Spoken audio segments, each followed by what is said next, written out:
오늘 본문은 말라기서의 마지막 단락입니다. 이 마지막 단락의 핵심은 여호와의 날입니다. 언약 백성이 하나님을 섬기는 것이 헛되다. 오히려 교만한 자가 복이 있다. 악인이 번성한다라고 하면서 불평했던 자들을 하나님이 비난하시면서 다가올 그날을 경고하십니다. 그날은 심판의 불로 악인이 의인으로부터 분리되고 의인은 하나님의 정의에 따라 그 의로움을 인정받는 날입니다. 이날은 악인들을 소멸하는 불의 공포와 또 의로운 태양의 치유가 함께 도래하는 날입니다. 이 땅에서 악이 번성하는 것을 볼 때 예수를 믿는 우리는 때로 낙심이 되기도 하고 또 우리 안에서 울분이 치솟기도 합니다. 그래서 예수를 안 믿는 세상 사람들뿐만 아니라 예수를 믿는다고 말하는 성도들 중에서도 하나님을 섬기며 사는 것이 헛되다, 예수 믿고 사는 것이 아무런 소용이 없다, 이렇게 악한 말로 하나님을 대적하는 이들이 있습니다. 오늘 본문 14절과 15절을 보면 이는 너희가 말하기를 하나님을 섬기는 것이 헛되니 만군의 여호와 앞에서 그 명령을 지키며 슬프게 행하는 것이 무엇이 유익하리요. 지금 우리는 교만한 자가 복되다 하며 악을 행하는 자가 번성하며 하나님을 시험하는 자가 화를 면한다 하노라 함이라. 이런 일들이 있다는 거예요. 예수를 안 믿는 사람들, 세상 사람들이 그렇게 말하는 것이 어쩌면 당연하겠지만 심지어 예수를 믿는다고 말하는 사람들 중에서조차 하나님을 믿는 것이 헛되다, 이렇게 말하는 사람들이 있다는 것입니다. 그런데 반면에 여전히 하나님을 경외하며 또 하나님만을 섬기며 하나님의 말씀을 붙잡고 사는 이들도 있습니다. 분명히 악이 번성하고 정말로 예수를 믿는 것이, 하나님의 말씀 따라 사는 것이 너무나도 미약해 보여서 아무런 내 삶에 유익이 안 되는 것 같아서 오히려 하나님 섬기는 거 헛되다, 하나님 말씀 따라 사는 것이 내게 백해무익하다, 이렇게 하나님을 대적하는 사람들이 이렇게 왕성해지는 그때에도 여전히 하나님만을 섬기며 사는 사람들은 있다는 것입니다. 이러한 사람들은 서로 위로하고 격려하면서 하나님의 정의를 이야기하고 또 구원과 영생에 대한 확신 속에서 다시 오실 주님과 하나님 나라의 승리를 소망합니다. 16절을 보면 그때에 여호와를 경외하는 자들이 피차 말하매 여호와께서 그것을 분명히 들으시고 여호와를 경외하는 자와 그 이름을 존중히 여기는 자를 위하여 여호와 앞에 있는 기념책에 기록하셨느니라. 우리가 그래도 예수 믿고 사는 우리들의 이름을 하나님께서 생명책에 반드시 기록하셨어. 하나님은 반드시 하나님의 약속의 말씀대로 다시 오실 것이고 이 땅에 하나님의 나라가 이루어질 거야. 그렇게 서로를 피차 격려하면서 하나님 나라와 그 승리를 소망한다는 것이에요. 하나님은 바로 그런 자들을 보배롭고 존귀한 특별한 소유로 삼아서 아들을 아끼듯이 아끼신다고 말씀하십니다. 17절을 보면 만군의 여호와가 이르노라, 나는 내가 정한 날에 그들을 나의 특별한 소유로 삼을 것이요 또 사람이 자기 아들을 아낌같이 내가 그들을 아끼리니 라고 말씀합니다. 여러분, 너무나도 위로가 되고 힘이 되는 말씀 아닙니까? 비록 악인이 번성하고 예수를 믿는 우리의 삶이 너무나도 보잘것없고 미약해 보이는 삶이라고 할지라도 포기하지 않고 하나님을 경외하고 하나님의 말씀을 붙잡고 사는 저와 여러분을 하나님은 특별한 소유로 삼으실 것이고 아끼신다라고 말씀하십니다. 또 18절을 보면 그때 너희가 돌아와서 의인과 악인을 분별하고 하나님을 섬기는 자와 섬기지 아니하는 자를 분별하리라. 이 말씀이 무슨 뜻이냐면 장차 그렇게 그럼에도 불구하고 하나님을 섬기고 하나님 말씀 따라 살며 인내하며 믿음을 지켰던 그 하나님의 백성들, 하나님의 자녀들이 장차 하나님과 함께 보좌에 앉아서 만민을 심판하게 하신다는 말씀입니다. 여러분, 분명 신앙은 인내입니다. 그래서 예수님께서 말세에 일어날 징조에 대해서 제자들에게 말씀하시면서 성도가 감당해야 할 고난과 함께 끝까지 견디는 자는 구원을 받을 것이라고 말씀하셨습니다. 성도가 감당해야 할 고난과 인내는 분명히 고통스럽습니다. 그러나 여러분 꼭 기억하셔야 합니다. 인내로 이루어가는 의로운 삶의 끝은 영광스러운 승리라는 것입니다. 우리가 믿음을 지키며 끝까지 인내하며 살아갈 때 우리의 삶의 끝에 영광스러운 승리가 있을 거라는 것입니다. 말라기 선지자는 오늘 본문에서 여호와의 날이 용광로의 불처럼 임하게 될 것을 예고합니다. 그래서 그날에 정의의 하나님이 어디 계시냐, 하나님을 섬기며 사는 것이 무익하다, 그렇게 악한 말로 하나님을 대적하며 또 교만한 말을 쏟아냈던 자들이 지푸라기처럼 살라지고 뿌리와 가지조차 남기지 않게 될 것이라고 말씀하십니다. 반면에 끝까지 믿음으로 살아온 성도들을 향해서는 뭐라고 말씀하십니까? 4장 2절 말씀을 보면 내 이름을 경외하는 너희에게는 공의로운 해가 떠올라서 치료하는 광선을 비추리니 너희가 나가서 외양간에서 나온 송아지 같이 뛰리라 라고 말씀합니다.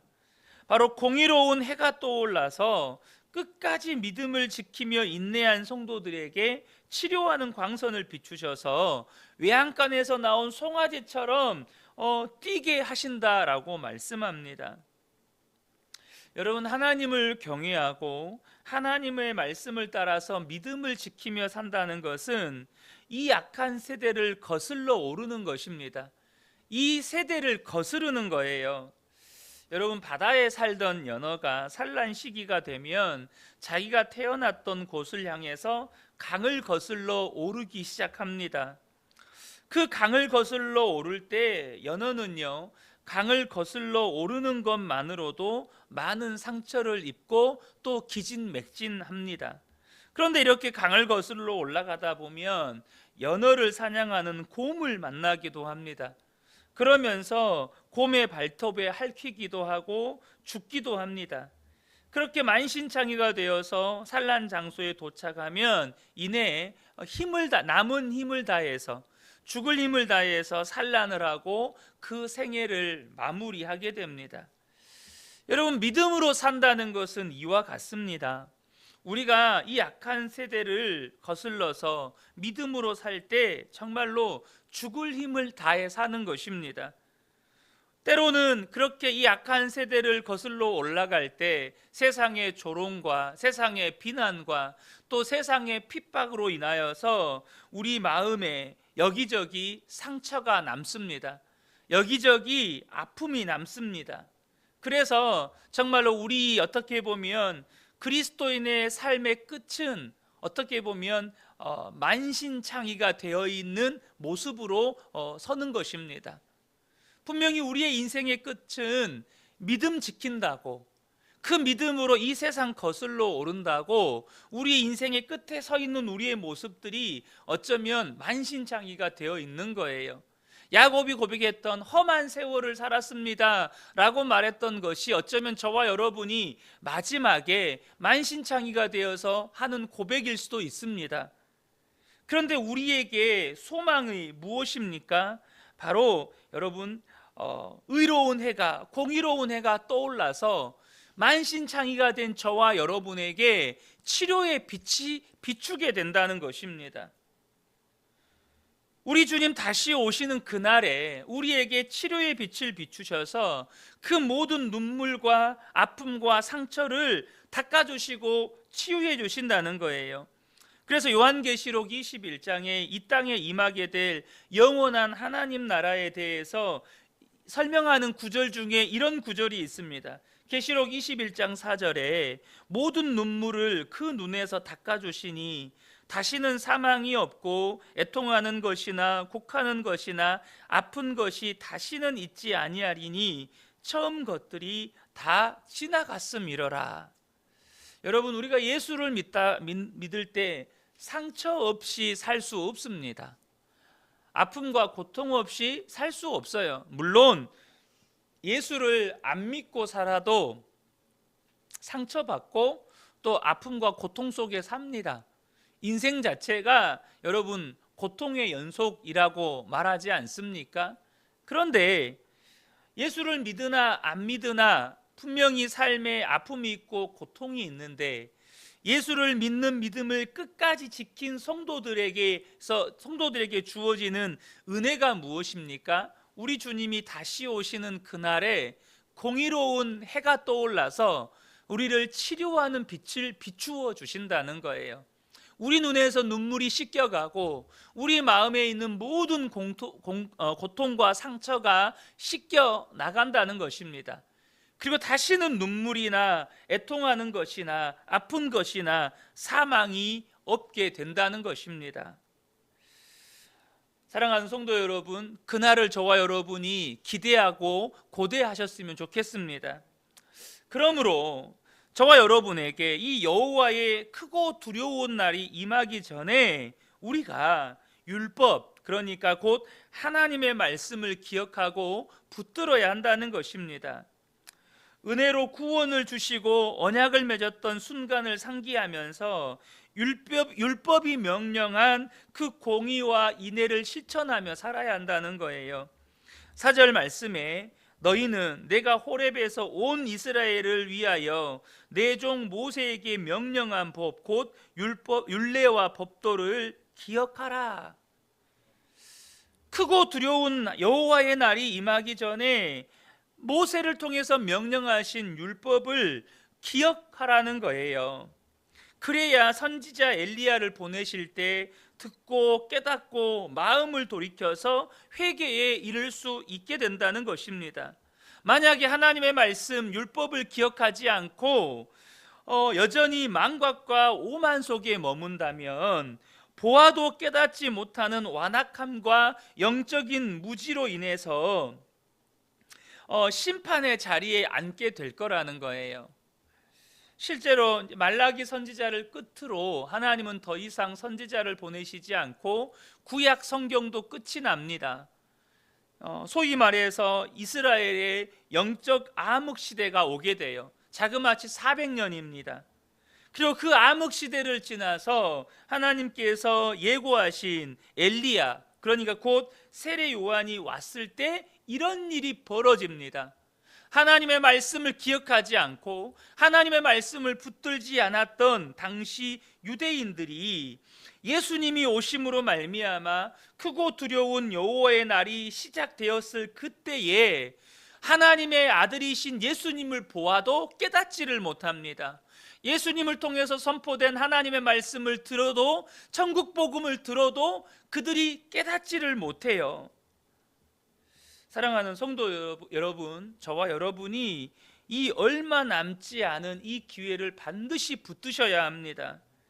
저와 여러분이 이 마지막 시대를 살면서 반드시 해야 할 것은, 비록 악이 번성하고 그래서 예수를 믿고 사는 것, 정말로 의롭고 정의롭게 살아가는 것이 너무나도 보잘것없어 보이고 미약해 보여도 하나님의 말씀, 이 기록된 하나님의 말씀을 끝까지 붙잡고 그것을 붙잡고 믿음으로 사는 것입니다.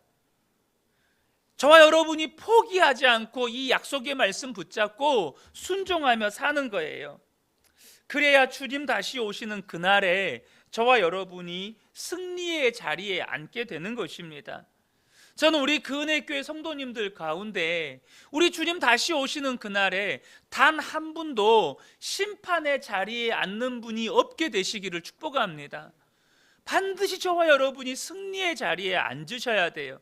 그러려면 여러분, 이 기록된 성경 말씀, 하나님의 말씀, 저와 여러분이 반드시 붙잡고 인내로서 그 말씀에 순종하며 사셔야 합니다. 그것으로 인해서 때로는 상처도 남고 아픔도 남고 주님 앞에 서는 그 직전에 우리의 모습을 보면 정말 만신창이가 되어 있을 수도 있습니다. 그러나 반드시 주님은 우리를 하나님의 아들처럼 정말로 아끼고 존귀하게 여겨주실 것이고, 우리를 심판의 자리가 아니라 승리의 자리에 앉혀줄 것이고, 하나님과 함께 악인들을 심판하는 그 재판장의 자리에 하나님 우리를 앉혀주신다고 말씀하셨습니다.